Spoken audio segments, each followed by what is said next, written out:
I just wrapped up a coaching call with one of my clients, the last call that I'm going to have with that client. We've been working together for a couple of months, and our time is up.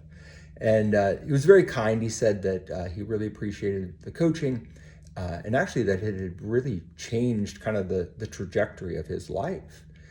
And so I asked him a little bit about that, and he referenced a conversation that we'd had a couple of months ago that he did not like. It was a really hard conversation where I had challenged him on some things that he didn't want to be challenged on. And yet now, looking back a couple of months later, he said that it changed the course of his life.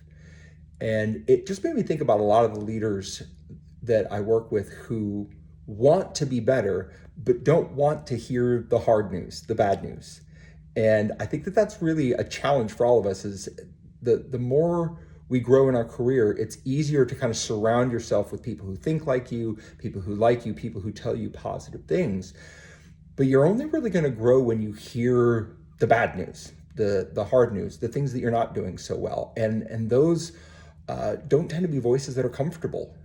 Those can sometimes be really hard to hear. And some leaders get rid of the people who actually are the only ones that will tell them the real truth. And it becomes really hard to grow when you're not actually hearing the truth. So the question I would ask you is who in your life tells you the honest truth? Who in your life gives you the hard news that maybe you don't want to hear, but deep down you really need to hear if you're going to continue to improve?